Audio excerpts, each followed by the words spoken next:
Assalomu alaykum Ubaytuz obunachilari. Sepli aralar 3 xil turda bo'ladi. Tokli, benzinli, batareykali bo'ladi. Bugun sizlar bilan Rolf brendiga tegishli 688 modeli benzinli sepli arasi haqida gaplashib o'tamiz. Bu apparatni qanaqa ishlatish, komplektida nimalar chiqishi va ishlatganda nimalarga e'tibor berish haqida sizlar bilan gaplashib o'tamiz.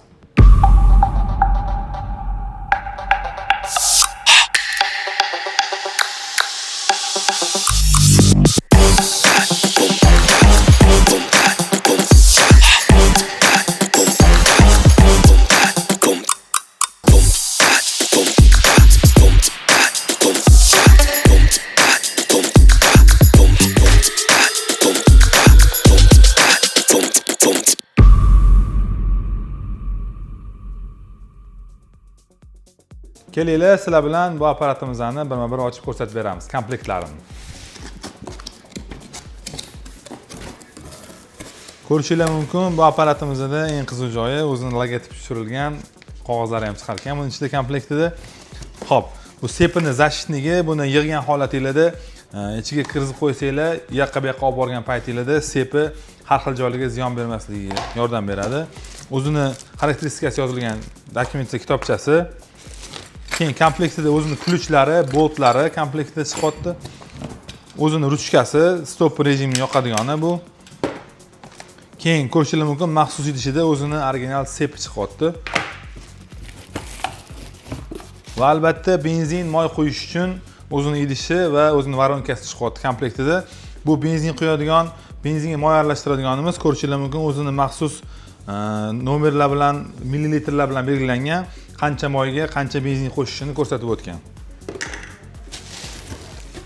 Ko'rishingiz mumkin, apparatimiz juda ham qulay va baquvvat qilib ishlab chiqarilgan. Ko'rishingiz mumkin, bu Rolf brendimiz, hamma biladi. Bu apparatimiz juda ham sifatli bo'lib chiqadi. Va albatta ko'rishingiz mumkin, komplektimizda o'zini sepini qo'yadigan lapkasi ham chiqadi. Ko'rishingiz mumkin, bu ham mustahkam ishlab chiqarilgan. Endi sizlar bilan bu apparatimizni birma-bir yig'ib, yig'ilishini va yig'ilgan holatda qanaqa bo'lishini ko'rsatib o'tamiz.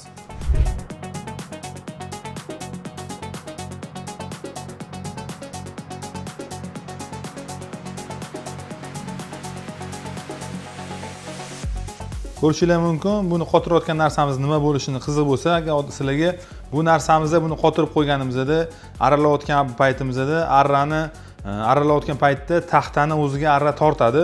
Tortgan paytda mana shu tig'li joyi bilan shu kesayotgan detalimizga botirib qo'yib aralasak, aralashimiz osonroq bo'ladi, apparat ham uncha qiynalmaydi.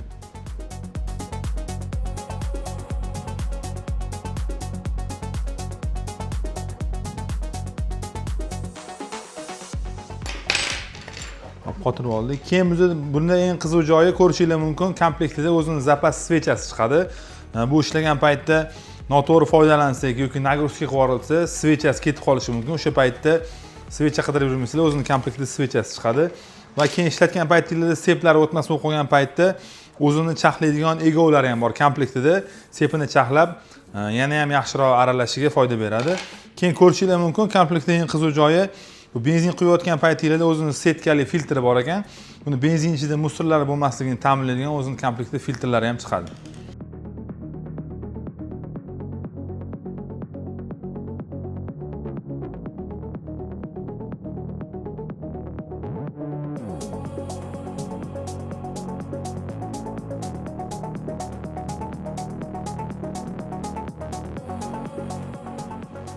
Hop, sep qo'yayotgan paytimizda yana bitta narsaga ahamiyat berishlarni aytib o'tamiz.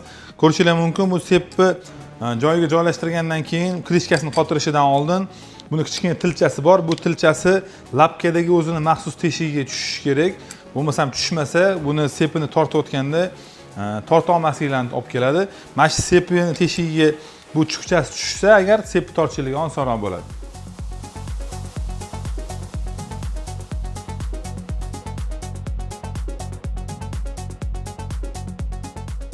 Keyin bu sep qotirayotgan paytingizda ikkita boltini oxirigacha qattiq qotirmasdan turib, o'zini xodida qilib qotirasizlar. Keyin qotirgandan keyin oldin birinchi o'chiritda sepni tortib olamiz. Sepni taranligini to'g'rilab olamiz birinchi. Keyin taranligini to'g'rilab bo'lgandan keyin oxirida bu ikkita gaykasini qotirib qo'yamiz. O'shanda bo'shab ketmasligini ta'minlab beradi.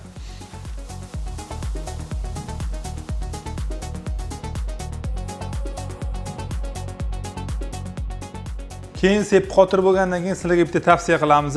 Har doim sepni qotirib, hammasini joylashtirib bo'lgandan keyin bitta sepni o'ngga chapga qilib aylantirib olishinglarni tavsiya qilamiz. Sababi sep yaxshi joylashganmi, siqilib qolmaganmi, shuni ko'rib olishinglarni aytamiz.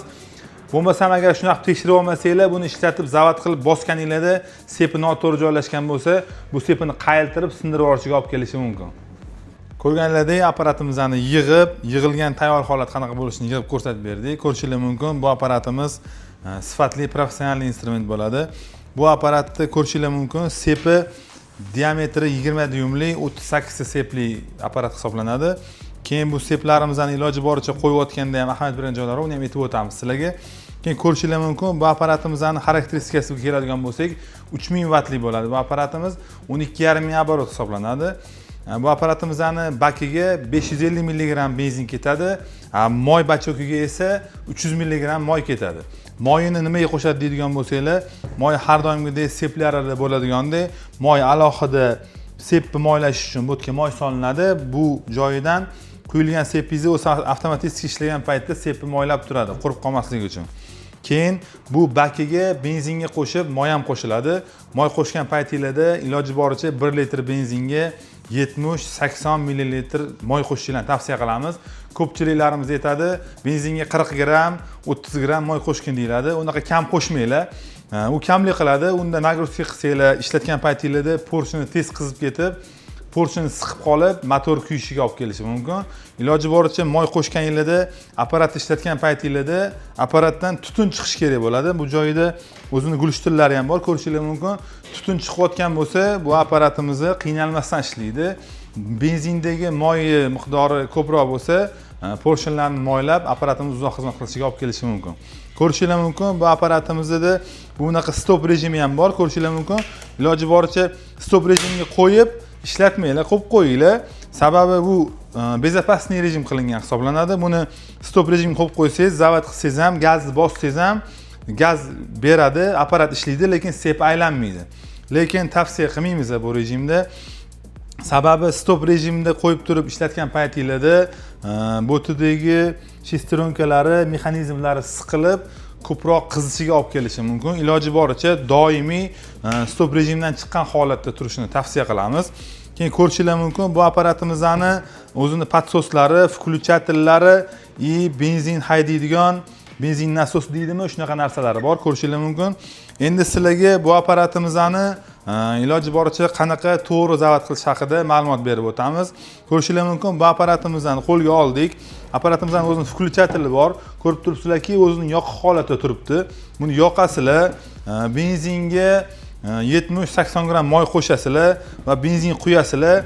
Quyganinglardan keyin iloji boricha birinchi o'chiritda bu benzin nasosidan kachat qilib, benzin chaqirib olasizlar. Chaqirgan paytingizda bu bachokida o'zi prozrachniy holatda qilingan, ko'rishingiz mumkin. Bu joyida benzin to'lganini ko'rgandan keyin keyingi qiladigan ishinglar включатель yoqiq.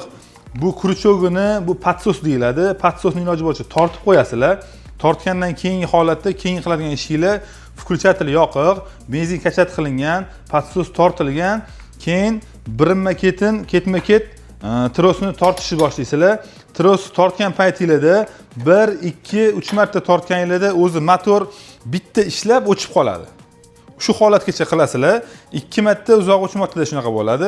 Keyin ishlab o'chib qolgandan keyingi holatda podsosni joyiga qaytarib turib, keyin bitta tortganingizda keyin doim ishlab turadi. Keyin iloji boricha bu ishlarni faqat benzin tugab qolgan holatda qilinadi. Agar benzin doimiy holatda bor bo'lsa, включатель yoqasizlar, bo'ldi tortib zavat qilaverasizlar. Sizlarga podsos kerak bo'lmaydi. Keyin sizlar iloji boricha ishlatgan paytingizda sepini tortayotganda ehtiyot bo'lib, qo'pollik qilmasdan akkuratniy tortishni tavsiya qilamiz. Sababi bu trosli bo'ladi. Bu arqonlari, troslari uzilib ketishi mumkin qo'pollik qiladigan paytda.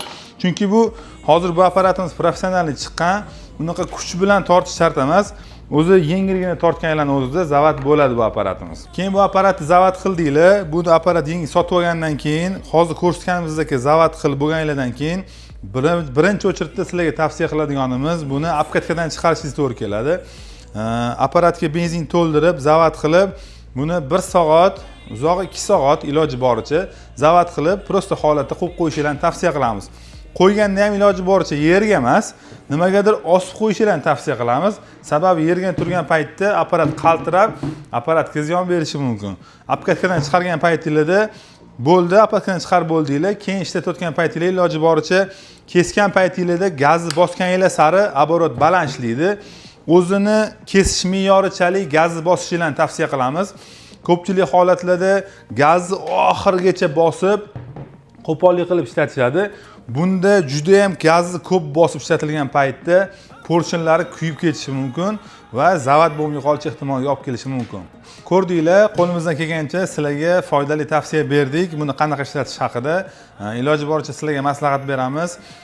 Benzinli apparat olganinglarda har doim shu biz aytgandek foydalanishingizni tavsiya qilamiz.